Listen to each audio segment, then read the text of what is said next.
Assalamualaikum warahmatullahi wabarakatuh. Semalam saya minum kopi di sebuah kedai, sebuah warung. Dia cas saya dengan harga RM2 secawan. Hari ini saya pergi bersama dua kawan.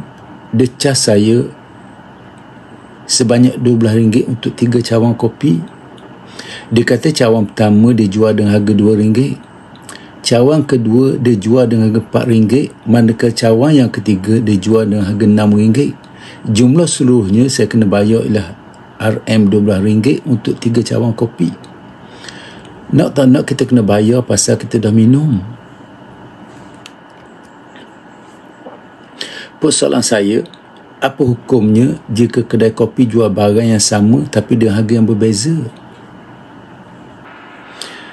Setakat saya dipahamkan hukum jual barang yang sama dengan harga yang berbeza ada haram. Ini pun apa yang saya belajar masa budak-budak dulu. Oleh kerana itu, saya tak berani untuk jatuhkan hukum. Bimbang saya tersilap. Macam mana pandangan sahabat semua berhubung dengan hukum menjual barang yang sama tapi dengan harga yang berbeza? Saya kat air Terengganu, satu jual air dengan harga yang berbeza.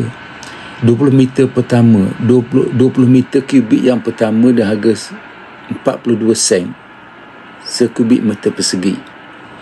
Manakala 20 kubik meter yang kedua dijual dengan harga 65 sen sekubik meter persegi, manakala 20 meter yang kedua dijual dengan harga 90 sen 1 kubik meter persegi.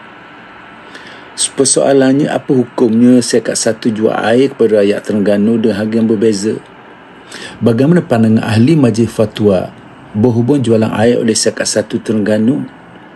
Ingat saya kat air Terengganu di bawah kajian negeri yang diterajuk oleh kajian PAS yang berlandaskan Islam. Oleh kerana itu, saya mohon ahli majlis fatwa negeri Terengganu mengeluarkan fatwa terhadap penjualan air oleh satu ke atas rakyat Terengganu. Kerana setakat yang saya faham, kita tak boleh jual barang yang sama dengan harga yang berbeza. Jika ditakdirkan penjualan sebegini jatuh pada hukum haram, maka seluruh pekerja satu akan tanggung dosa. Saya jadi heran kenapa tak ada kalangan ulama di Terengganu yang beri perhatian kepada isu macam ni. Sekali lagi saya mohon jasa baik ahli majlis fatwa negeri Terengganu untuk memberi fatwa berhubung isu macam ni, kerana ia agak mengelirukan. Jika ditakdirkan ahli majlis fatwa mengharuskan penjualan air seumpama ni, ia akan memberi implikasi yang cukup besar pada rakyat Terengganu, umpama kedai kopi khayalan yang sebut di atas. Jika ditakdirkan ada kedai kopi yang jual air kopi menggunakan kaedah seumpama ni, kaedah yang diamalkan oleh Sekat Air Terengganu, agaknya apakah pihak berkuasa akan biarkan begitu saja? Sekianlah, wabillahi taufiq wal hidayah. Wassalamualaikum warahmatullahi wabarakatuh.